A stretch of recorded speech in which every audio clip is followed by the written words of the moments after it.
Welcome friends, स्वागत है आप सभी का हमारे YouTube चैनल नेशनल जगत में। आज का ये पेंशनर्स को समर्पित वीडियो है जिसमें 8वें वेतन आयोग में पेंशन क्षमता और पेंशन अधिकार के बिंदु पर हम चर्चा करेंगे। आपको बताएंगे 2006 यानी छठे वेतन आयोग, 2016 यानी 7वें वेतन आयोग, 2026 यानी 8वें वेतन आयोग के तहत पेंशन क्षमता, पेंशन यूनियनों की मांगें और नवीनतम स्थिति, इस सब का संपूर्ण विश्लेषण आज के वीडियो में आप देखेंगे। विस्तार से आप देखें कि इस वीडियो में आपको मिलेगा क्या क्या। आप इसमें जानेंगे पेंशन क्षमता की मूल अवधारणा क्या है, समान पद समान पेंशन का सिद्धांत बताएंगे और डीएस नाकारा मामले में सुप्रीम कोर्ट का ऐतिहासिक निर्णय भी आपको बताया जाएगा। छठे 7वें वेतन आयोग का अनुभव यानी 2006 से पहले के और 2016 से पहले के और बाद के पेंशनर हैं, उनके साथ में जो पेंशन विसंगति हुई, नॉशनल पे जो था यानी पेंशन में भेदभाव किया गया, उसकी सच्चाई बताएंगे। 8वें वेतन आयोग की प्रमुख मांगें बताएंगे जिसमें 3.833 का फिटमेंट फैक्टर और 67% पेंशन वृद्धि, 50% फैमिली पेंशन वृद्धि समेत कई मांगे यहाँ पे हम देखेंगे। आयु आधारित पेंशन 65 से 80 वर्ष के बीच में 5 से 15% अतिरिक्त पेंशन दिए जाने के प्रस्ताव पर चर्चा करेंगे। स्वास्थ्य और वित्तीय सुरक्षा जो है उसके बारे में और सरकार का वर्तमान रुख, संसद में सरकार का आधिकारिक वक्तव्य क्या है और 1 जनवरी 2026 से सिफारिशें लागू होने की समय सीमा क्या है।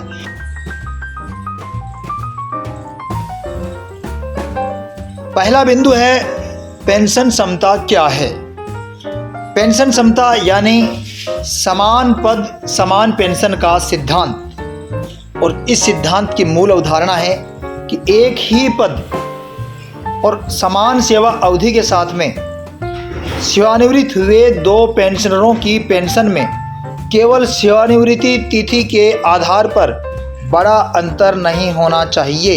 और इसको लेकर सुप्रीम कोर्ट का फैसला क्या है आप देखिए कि डीएस नाकारा बनाम भारत संघ के मामले में सुप्रीम कोर्ट ने यह स्पष्ट किया कि पेंशन सामाजिक सुरक्षा का अधिकार है, ये अनुकंपा नहीं है। सरकार को लताड़ भी लगाई थी और ये भी कहा था कि यह पेंशनर का अधिकार है, एंटाइटलमेंट है और इसे देना पड़ेगा। इसके साथ ही मुद्दा जो वर्तमान में है वो क्या है, यह है कि नए वेतन आयोग लागू होने से सेवानिवृत्त हुए लोगों को वेतनमान बढ़ने से पुराने पेंशनर जो 2006, 2016 और 2026 से पहले के हैं, उनकी स्थिति ऐसी हो जाती है कि 2026 के बाद वाले हैं उनकी पेंशन काफ़ी ज़्यादा हो जाती है और पहले वालों की पेंशन कम हो जाती है, जिससे उसमें पेंशन में असंतुलन पैदा हो जाता है।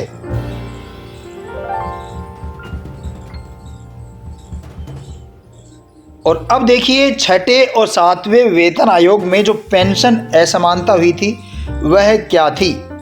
छठे वेतन आयोग यानी 2006 में न्यूनतम पेंशन की गारंटी दी गई। पे बैंड और ग्रेड पे न्यूनतम वेतन के 50% पर पेंशन तय करने का नियम बनाया गया। और चुनौती की बात करें तो 2006 से पहले के पेंशनर जो हैं प्री 2006, उनको कई वर्षों तक अदालत का दरवाज़ा खटखटाना पड़ा ताकि न्यूनतम ग्रेड पे का लाभ मिल सके। वहीं पर हम बात करें 2016 के 7वें वेतन आयोग की, तो आपको बता दें कि 7वें वेतन आयोग में 2 विकल्प दिए गए, विकल्प 1 बनाम विकल्प 2। 7वें वेतन आयोग ने नॉशनल पे फिक्सेशन ऑप्शन 1 को सिफारिश की थी ताकि पूर्ण क्षमता मिल सके। यानी वेतन आयोग ने कहा कि भाई ऑप्शन 1 को चुना जाए ताकि पेंशन है उनको समानता मिल सके। लेकिन क्रियान्वयन में बाधा का हवाला देते हुए, रिकॉर्ड की अनुपलब्धता का हवाला देते हुए सरकार ने ऑप्शन 1 को नहीं चुना था। ऑप्शन 2 में 2.57 का फिटमेंट फैक्टर लागू कर दिया। वर्तमान बेसिक में को सीधा 2.57 से मल्टीप्लाई करके और पेंशन दे दी गई, यानी पेंशन क्षमता लागू नहीं की गई थी। और अब देखें 8वें वेतन आयोग का मुख्य ढांचा। जी हाँ, प्रस्तावित फिटमेंट फैक्टर वर्तमान में जो एनसीजेसीएम के द्वारा प्रस्तावित है और जो पेंशनर्स के संगठनों के द्वारा प्रभावित है वह 3.833 है, यानी 3.83 के आसपास लगभग सभी पेंशनर और NCJCM इस फिटमेंट फैक्टर का प्रस्ताव रख रहे हैं। लेकिन कर्मचारी और पेंशनरों के लिए एक समान फिटमेंट फैक्टर की मांग भी की जा रही है। प्रभावी तिथि को लेकर भी मांग की जा रही है कि पेंशन भोगियों को जो 1 जनवरी 2026 है उसी से सिफारिशें लागू की जाएं और उसी से पेंशन भोगियों को इसका लाभ मिलना चाहिए। वहीं पर NCJCM और भारत पेंशनर समाज यानी BPS ने सेवारत कर्मचारियों और पेंशनरों को 2.833 का समान फिटमेंट फैक्टर का गुणांक मांगा है। पेंशनर यूनियनों की प्रमुख मांगों की अगर हम बात करें तो आप यहाँ पे देख सकते हैं 67% पेंशन की मांग यहाँ पे की गई है। वर्तमान में 50% अंतिम वेतन पेंशन के रूप में मिलती है, इसे बढ़ाकर 67% किया जाए, यह प्रस्ताव रखा गया। फैमिली पेंशन जो 30% मिलती है उसको बढ़ाकर 50% करने का प्रस्ताव रखा गया और कम्यूटेशन 12 वर्ष की अवधि जो 15 वर्ष है उसको घटाते हुए 12 वर्ष करने का प्रस्ताव 8वें वेतन आयोग के समक्ष NCJCM, भारत पेंशनर समाज और कई पेंशनर्स के संगठन रख रहे हैं। और इसके साथ साथ आयु आधारित अतिरिक्त पेंशन का प्रस्ताव है, यह भी इस बार चर्चा में है। पेंशनर्स जो हैं उनकी आयु 65 से 70 के बीच हो तो वर्तमान में कोई भी अतिरिक्त वृद्धि का प्रस्ताव नहीं है, लेकिन ये प्रस्ताव अब रखा गया है कि 5% अतिरिक्त पेंशन दी जाए। 70 से 75 वर्ष की उम्र में कोई भी वर्तमान प्रावधान नहीं है पेंशन अतिरिक्त पेंशन का, लेकिन अब मूल पेंशन में 10% अतिरिक्त पेंशन का प्रस्ताव रखा गया है 8वें वेतन आयोग में। 75 से 80 में 15% अतिरिक्त पेंशन, 80 से 85 में वर्तमान में 20% अंतिम अतिरिक्त पेंशन का प्रस्ताव है और जो वर्तमान जो है उसमें भी 20% अतिरिक्त पेंशन का प्रस्ताव रखा गया है। सरकार और संसद का आधिकारिक रुख देखिए। संसद में उत्तर का स्पष्टीकरण किस तरह से दिया गया आप ये देखिए। संसदीय वक्तव्य में वित्त मंत्रालय के द्वारा संसद में दिए गए उत्तर में स्पष्ट रूप से लिखा गया है कि 8वें वेतन आयोग के कार्य क्षेत्र यानी टर्म ऑफ रेफरेंस में पेंशन संशोधन भी शामिल है।